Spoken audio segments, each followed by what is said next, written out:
መቸም ኣብ ትምህርቲ ታሪክ ክንመሃር ከለና ንገሌና ይሰልችወና ነይሩ ይኸውን። ምክንያቱ ኣብ ታሪክ ወይ ውግእ ሃገራት እንታይ ምንባሩ ትርጉሙን ዕላምኡን ኣብ ሓፀርቲ ገጻት ናይ ትምህርቲ መጽሓፍቲ ክርዳኣና ስለ ዘይክእል። ንሎሚ ግን ብሓፂርን ዝተጸምቀን ካብ ሃገርና ወፂና ናብ ኤውሮጳ ኸድና ሓደ ታሪክ ክንድህስስ ኢና። ኣብ 81 ቅድሚ ልደተ ክርስቶስ ሮማ ብሽማገለታት እያ ኣብ ባይቶ ትምራሕ ነይራ። ፍቱው ሓላፊ ሽማገለ ናይ ህዝቢ ንኽትከውን ኣብ ኩናት ጸላእቲ ሮማ ዕዉት ክትከውን ነይርካ።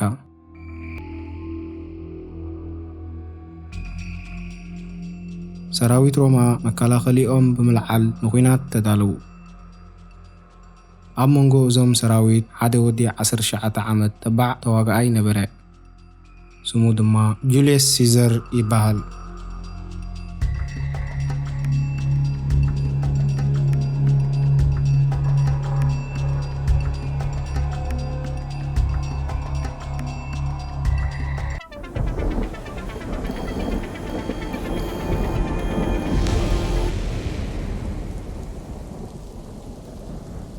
ቅድሚ ኣብ ዓለምና ካብቶም ሓያላት መራሕትን ተዋጋእትን ምንባሩ ጁልየስ ሲዘር ብሕድ ዝበለ ኣብ ጽምዋ ዝፈቱ ወተሃደር ሮማ እዩ ነይሩ። ሲዘር ካብ ሃብታማት ስድራ ቤት እዩ ተወሊዱ። ኣቦኡ ንሲዘር ኣብ ኩናት ሕድሕድ ምስ ጸላእቲ ሮማ ጎኒ ምስ ሓዘ እታ ስድራ ቤት ካብ ዝነበራ ሃብትን ዝናን ተመንዘዐት።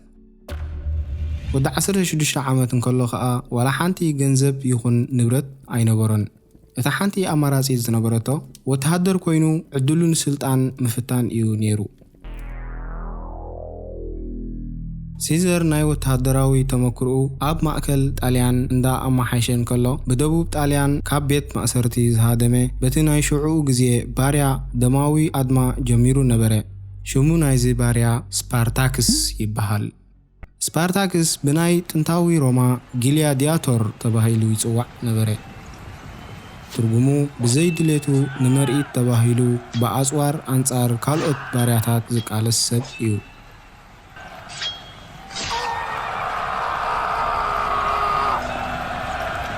ስፓርታክስ ድሕሪ ካብ ቤት ማእሰርቲ ምስ 70 ግሊያዲያቶር ምህዳሙ ልዕሊ ናጽነቱ ምርካብ ካልእ ዕላማ ነይርዎ። ሕኒኡ ክፈዲ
ስፓርታክስ በቢ ቁሩብ ኣብ ህዝብን ሰራዊትን ሮማ መግዛእትን ረዓድን ክእቱ ጀመረ። ነቲ ህዝቢ ሮማ ዝገብረሉ ዝነበረ ስቃይን መግዛእትን ዕኒኡ ንኽፈዲ። ዋላ እኳ ሰራዊት ስፓርታክስ ዋሕዲ እንተነበሮም ኣብ ናይ ባእሲ ተመክሮን ክእለትን ልዕሊ ሰራዊት ሮማውያን ነበሩ።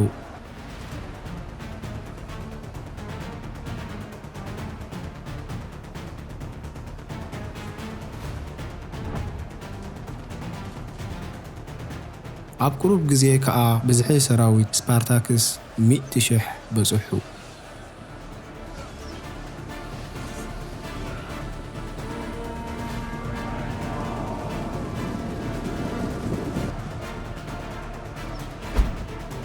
ኣብዚ ሰዓት እዚ ሰራዊት ስፓርታክስ ናብ ሮማ እንዳቀረቡ መጹ።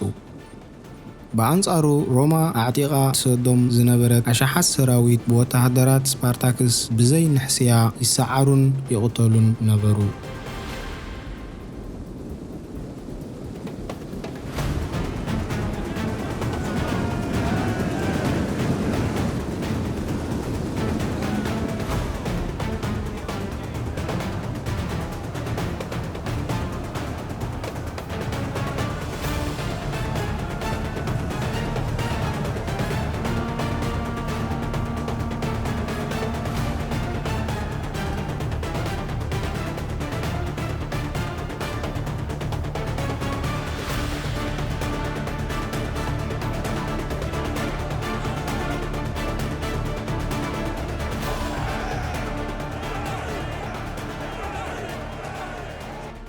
ንስፓርታክስ ቅድሚ ሮማ ምእታው ዝጽበዮ ዝነበረ ናይ መጠረሽታ ኩናት አንጻር 35,000 ሰራዊት ናይ ማርከስ ክራሰስ ዝበሃል ሃብታም ሰብኣይ ነበረ። ክራሰስ ኣብ ሙሉእ ሮማ ዝሃብተመ ሰብኣይ እኳ እንተነበረ ድሌቱ ግን ኣብ ፖለቲካ ናይ ሮማ ዓቢ ጽልዋ ክገብር ኩቱር ባህጊ ነይርዎ። ኣብቲ ግዜቲ ህዝቢ ሮማ ከም ፖለቲከኛ ክቕበሉኻ እንተኾይኖም ንኣንጻር ሮማ ዝተበገሱ ሰራዊት ከባቢ ሃገራት ብኹናት ክስዕሮም ነይርካ። ማርከስ ክራሰስ ናይ ስፓርታክስ ናዕቢ ምስ ሰምዐ 35,000 ሰራዊት ሒዙ ናብ ደቡብ ጣልያን ተበገሰ። ኣብ መንጎ እዞም 35,000 ሰራዊት ድማ ጁልየስ ሲዘር ከም ተራ ወታደር ነበረ። ኣብ ናይ ቀዳማይ መዓልቲ ውግኦም ሰራዊት ማርከስ ክራሰስ ብናይ ስፓርታክስ ሰራዊት ብዘይ ንሕስያ ተጨፍጨፉ፣ ንድሕሪት እውን ከዝልቑ ተገደዱ። ድሕሪቲ ውግእ ናይ ምሸት ማርከስ ክራሰስ ምስ ኣማኸርቱን ጀነራላቱን ፍርሒ ዝተሓወሶ እንዳተዛተዩ ከለዉ ጁልየስ ሲዘር ብማዕዶ ይከታተሎም ነበረ። ኣማኸርቲ ክራሰስ ንመለስ ኣይንኽእሎምን ኢና ኢሎም እንዳኣማኸርዎ ከለዉ ሲዘር ብሃንደበት ኣብ መንጎ ጀነራላት ብምእታው ምዝላቕና ዓቢ ጌጋ እዩ ብምባል ኣቓልቦ ናይ ማርከስ ክራሰስ ሰሓበ። እቶም ጀነራላት መን ከተማኽር ኣፍቂድልካ ብምባል ክሰግዎ እንዳበሉ ማርከስ ክራሰስ ግን ኣዛርብዎ እስከ በሎም። ሲዘር ብተፈጥሮ ዝነበሮ ምስትውዓል ኣብ ኩናት ናይ ጸላእቲ ድኹም ጎኒ ቀልጢፍካ ምልላይ ንፉዕ ስለ ዝነበረ ድኽመት ሰራዊት ስፓርታክስ ቀልጢፉ ይፈልጦ ነበረ። ሽዑ ክራሰስ እሞ ሓሳብካ እንታይ እዩ ኢሉ ምስ ሓተቶ ሲዘር ድማ ከምሲ በሎ። ኣብዚ ሰዓት እዚ ዓወቶም ኣብ ምጽምባል ስለ ዘለዉ ሕጂ ኸይድና ብሃንደበት ነጥቃዕዮም። ማርከስ ክራሰስ ብናይ ሲዘር ሓሳባት ብዙሕ እኳ እንተ ዘይማእምኦ ኣማራፂ ስለ ዘይነበሮ ግን ተቐበሎ። ብዘይ ዕርፍቲ ከዓ ክራሰስ ኣብ ፍርቂ ለይቲ ሰራዊቱ ሒዙ ንኻልኣይ ኩናት ተበገሰ።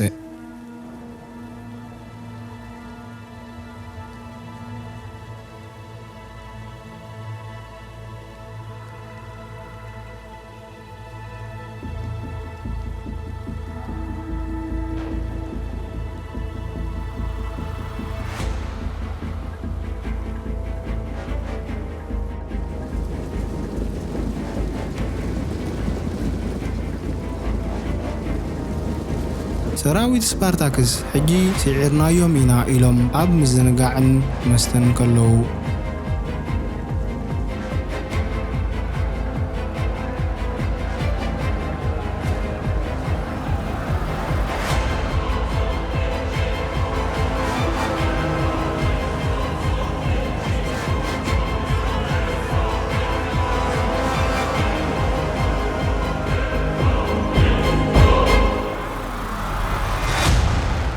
ኣብ መጀመርታ እዚ ኩሉ ሆይሆይታ ስፓርታክስ ኣብ ድቃስ ነበረ። ድሕሪ ብዙሕ ኣውያት ግን ስፓርታክስ ካብ መደቀሲኡ ብስንባደ ምስ ተንስአ ወፂኡ ክዋጋእ ናብ ኩናት ምስ ኣተወ ብኡ ገይሩ ርእስኡ ኣይተረኽበን።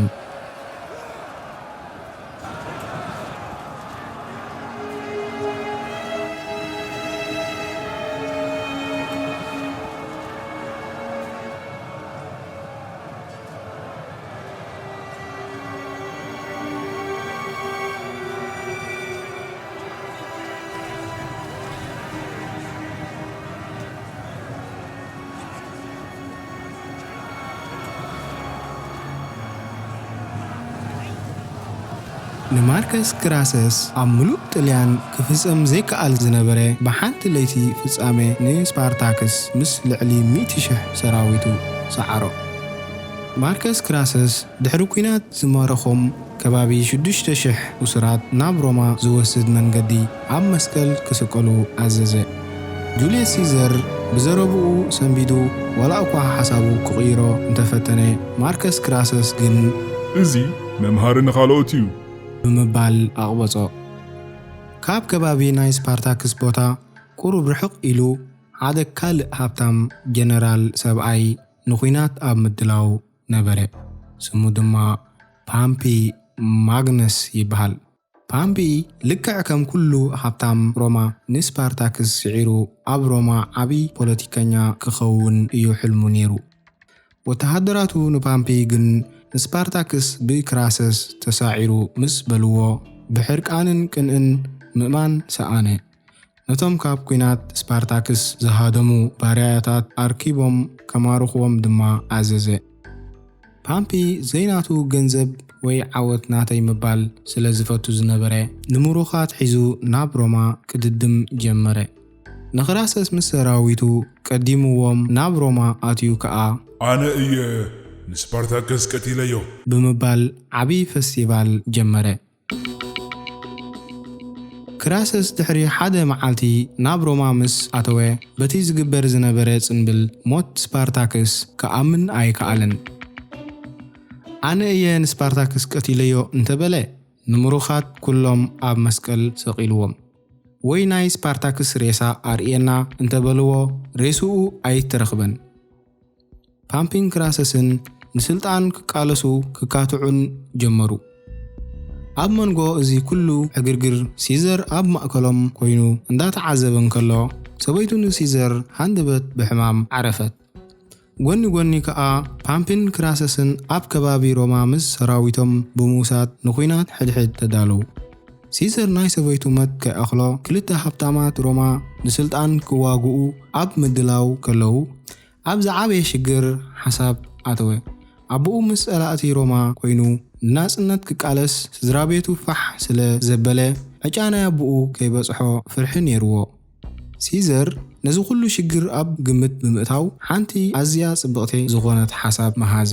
ንፓምፒን ክራሰስን ደብዳቤ ብምጽሓፍ ብምስጢር ንኽልቲኦም ብዘይ ሰራዊት ኣብ ጣውላ ኮፍ ኣቢሉ ከም ዘዘራርቦም ገበረ።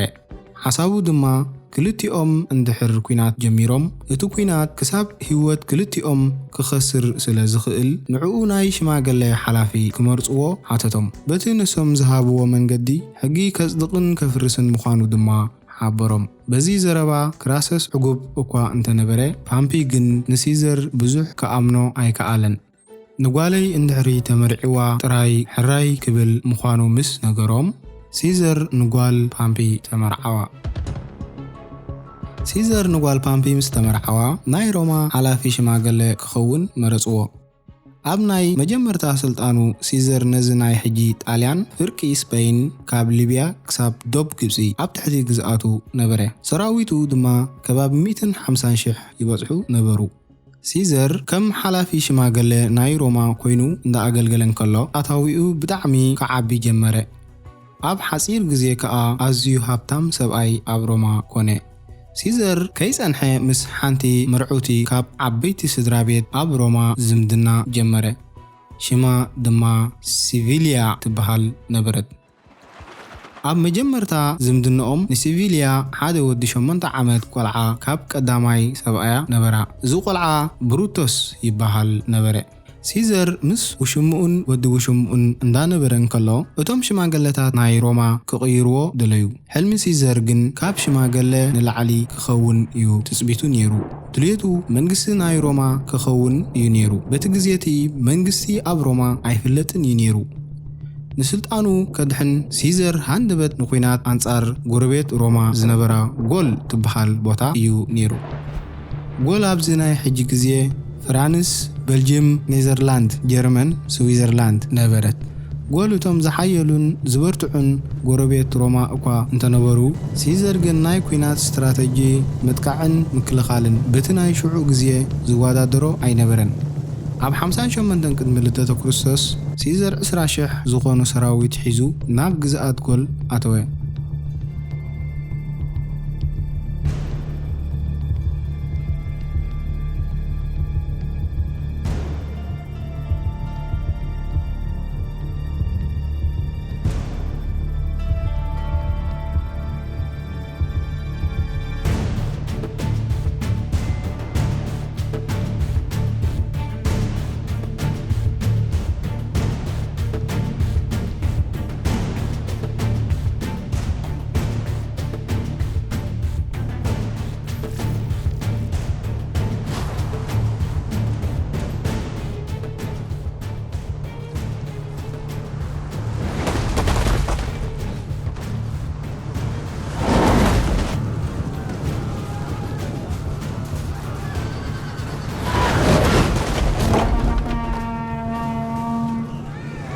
ኣብ መንጎ ዝጸንሕዎ ሓደ ክልተ ዕጡቓት ናይ ጎል እንዳቐተለ ከዓ ናብ ማእከል ጎል ኣምርሐ።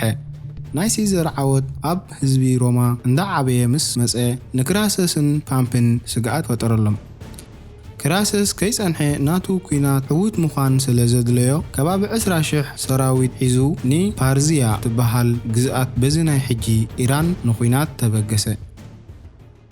ናብ ማእከል ኤውሮጳ ምስ ንምለስ ሲዘር ድሕሪ 2 ዓመት ውግእ ናብ ማእከል ጎል ሰንጢቑ ኣተወ። ህዝቢ ሮማ ነዚ ምስ ሰምዐ ኣብ ልዕሊ ሲዘር ዝነበሮም ኣድንቖት ዓበየ። ብዙሓት መንእሰያት ከም ሰራዊት ናቱ ኮይኖም ክቃለስሉ ተጸንበርዎ።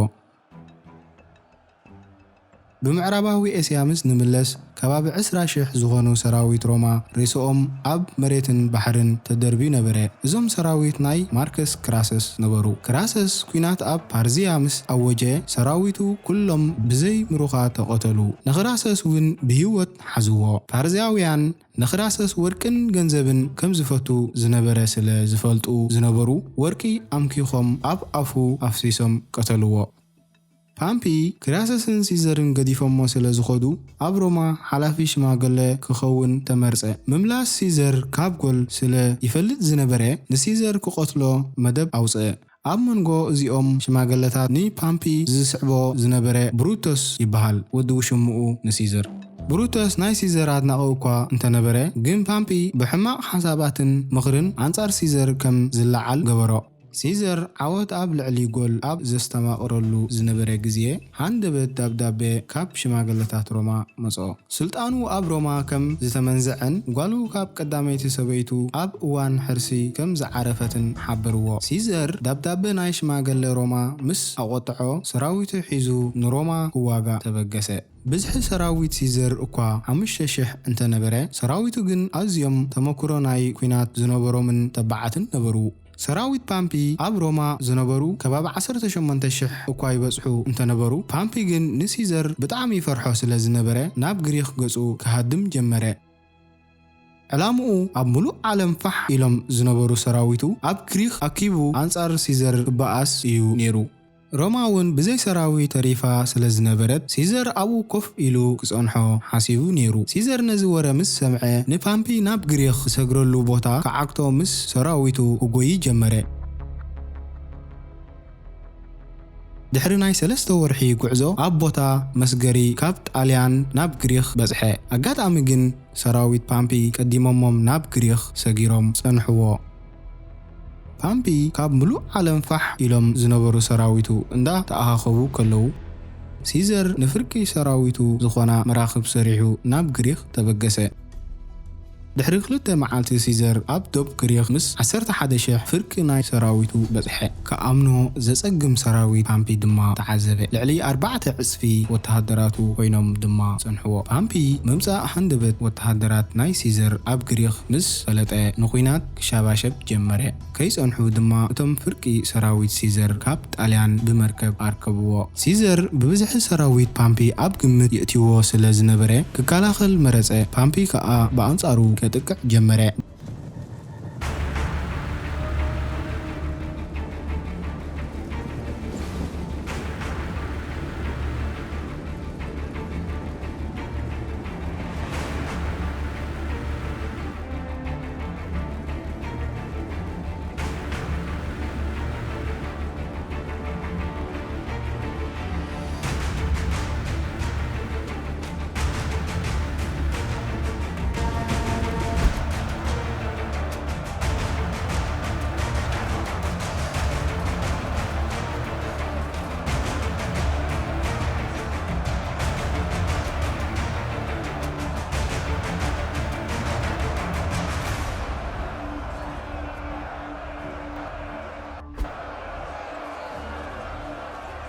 ድሕሪ ቁሩብ ሰዓታት ሲዘር ልዕሊ 15,000 ሰራዊት ፓምፒ ቀተሎም ንልዕሊ 20,000 ዝኾኑ ምሩኻት ድማ ኣማረኸ። ኣብ መንጎዞም ምሩኻት ከዓ ንሲዘር ወዲ ውሽምኡ ብሩቶስ ጸንሖ። ወተሃደራት ሲዘር እዚ ከዳዕ ኢሎም ክቐትልዎ እኳ እንተፈተኑ ሲዘር ጠጠው ኣበሎም። ምሕረት ኣብ ርእሲ ብሩቶስ ብምውራድ ከዓ ኪድ ናብ ሮማ ተመለስ፣ ምስቶም ሽማግለታትን ፖለቲከኛታትን ጽንሓኒ ኢሉ ንሮማ ኣፋንዎ። ፓምፒ ድሕሪ ስዕረቱ ናብ ኣሌክሳንድርያ በዚ ናይ ሕጂ ግብፂ ሃደመ። ምኽንያት ናብ ግብፂ ምህዳሙ ቅድሚ ቁሩብ ዓመታት ገንዘብን ኣዋርቕን ንመንግስቲ ኣሌክሳንድርያ ኣለቂሕዎ ስለ ዝነበረ እዩ። ኣብቲ ግዜ እቲ ግብፂ ብሓደ ወዲ 12 ዓመት ቆልዓ እያ ትምራሕ ነይራ። ሽሙ ድማ ቴሎሚ ይበሃል። ቴሎሚ ድሕሪ ናይ ኣቦኡ ሞት እዩ ንግስነት ደይቡ። ፓምፒ ኣብ ኣሌክሳንድርያ ምስ ኣተወ ድማ ሓገዝ ሰራዊትን መባእሲ ኣጽዋርን ንቴሎሚ ሓተቶ። ሲዘር ናይ ፓምፒ ኣብ ኣሌክሳንድርያ ምስ ሰምዐ ካብ 1000 ዘይበዝሑ ሰራዊት ሒዙ ኣሌክሳንድርያ ከደ። ምስ ኣተወ ንጉስ ቴሎሚ ጽቡቕ ኣቀባብላ ገበረሉ። ቅድሚ ሲዘር ብዛዕባ ፓምፒ ምሕታቱ ከዓ ቴሎሚ ርእሲ ፓምፒ ኣብ ዓቢ ሸሓኒ ገይሩ ኣቕረበሉ። ሲዘር ዋላ እኳ ንፓምፒ ክቆትሎ ይደሊ እንተነበረ በቲ ኣገባብ ኣቃታትላ ግን ኣዝዩ ሓዘነን። በቲ ሓደ ወገን እውን ፓምፒ ንሲዘር ሓሙኡ ይብጽሖ ስለ ዝነበረ ሲዘር ከይሓደረ ክምለስ እንተደለየ ንጉስ ቴሎሚ ምውፃእ ክልኦ። ኣብቲ ግዜ እቲ ቴሎሚ ምስ ዓባይ ሓፍቱ ኣብ ውግእ ስለ ዝነበረ ንጉስ ቴሎሚ ነዚ ናተይ ኩናት ከይሓገዝካኒ ብሂወትካ ኣይሰደካን ኢሉ ኣብ ጽቡቕ ገዛ ኣሰሮ። ሓፍቲ ንጉስ ቴሎሚ ክሊፓትሪያ ትበሃል ኣዝያ ምልክዕቲ ጓል ነበረት። ሓዋ ንሲዘር ኣሲርዎ ምስ ሰምዐት ናብ ማእከል ናይ ጸላእታ ቤት ማእሰርቲ ተሓቢኣ ብምእታው ንሲዘር ረኸበቶ። ኣብቲ ግዜ እቲ ሲዘር ኣብ ዘይምልከተኒ ኩናት ኣይኣቱን ኢሉ እኳ ኣቕቢጹ እንተነበረ ክሊፓትሪያ ግን ክሕግዛ ምስ ለመነቶ ብጽባቕያ ሰዲዑ ኣብ 47 ቅድሚ ልደተ ክርስቶስ ሰራዊት ክሊፓትሪያን ሲዘርን ኩናት ኣብ ልዕሊ ቴሎሚ ጀመሩ።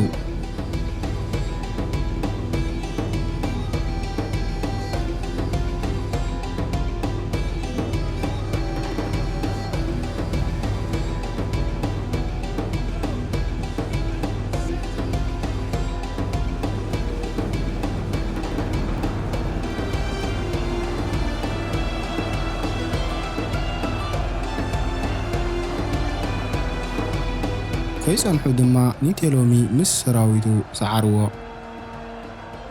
ዝምድና ክሊፓትሪያን ሲዘርን ድማ ካብ ኩናት ምትሕግጋዝ ናብ ፍቕሪ ከደ። ድሕሪ 12 ዓመታት ኩናት ከይተሰዓረ ሲዘር ናብ ሮማ ተመልሰ። ክሊፓትሪያ እውን ከይጸንሐት ድሕሪ ምምላሱ ካብኡ ሓደ ቆልዓ ወለደት። ሲዘር ዋላ እኳ ጸላእቱን ጸላእቲ ከባቢ ሃገሩን ብኩናት ይሰዓር ኣብ ሮማ ከም ሓላፊ ሽማግለ እዩ ነይሩ። ነዚ ረእይ ድማ ክቕይሮ ደለየ። ከይጸንሐ ድማ ዲክታቶር ዝብል ንመጀመርታ ኣብ ዓለም ንሽሙ ሰመያ። በዚ ጉዳይ ሕጉሳት ዘይነበሩ ብዙሓት ካብቶም ሽማግለታት እኳ እንተነበሩ ግን ከም ወዲ ውሽምኡ ንሲዘር ዝተቆጠዐ ኣይነበረን። ብሩቶስ ዋላ እኳ ሲዘር ምሕረት እንተገበረሉ ንሲዘር ክቆትሎ ብዙሕ ድሌት እዩ ነይርዎ። ብሩቶስ ወዲ ውሽምኡ ንሲዘር ነቶም ሽማግለታትን ካልኦትን ኣኻኺቡ ኣብ ቤት ጽሕፈቱ ንሲዘር ብምምጻእ ብኻራ 13 ግዜ ወጊኡ ቀተሎ።